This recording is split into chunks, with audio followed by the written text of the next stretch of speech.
At nagtaasan na rin ang presyo ng ilang karaniwang handa tuwing Noche Buena, tulad ng hamon at lechon. Ang bentahan naman ng prutas matumal pa raw sa ngayon. Mula sa Maynila, nakatutok live si Maki Pulido. Maki?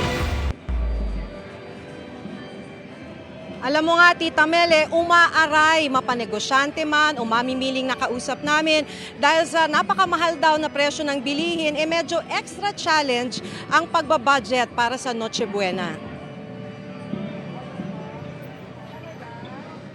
Maagang pumila si Madel para makabili ng hamon sa Quiapo, Maynila na pagsasaluhan ng kanilang pamilya.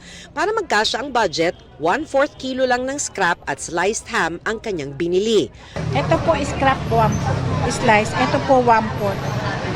Ito po, kung may matitira, hati-hatiin na lang para marami.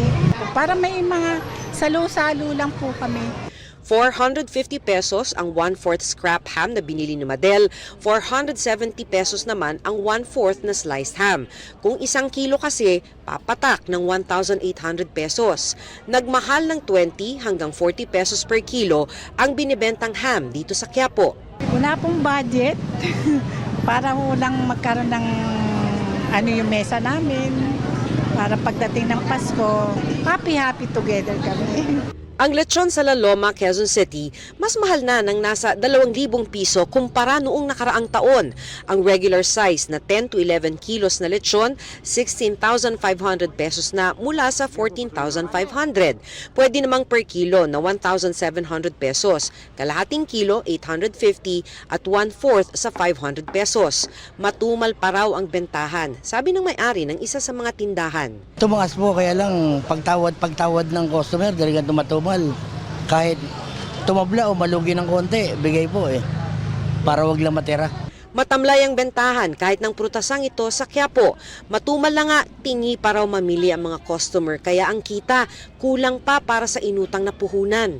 Sa pirasong mangga, 1/4 na ubas, ay lang bili ng taong kasi mahirap na buhay. Kasi sobrang mahal talaga, ma'am, ang bilihin. Hindi ko namin kaya. Sa grocery cart ni Baby, ang 500 kulang pang spaghetti.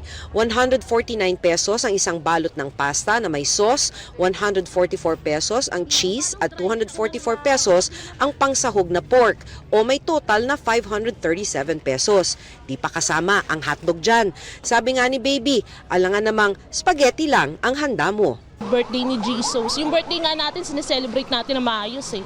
How about yung creator pa natin, di po ba?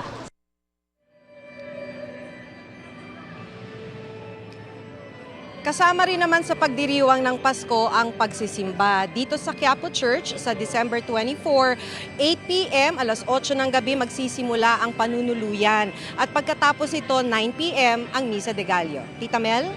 Maraming salamat sa iyo, Maki Pulido.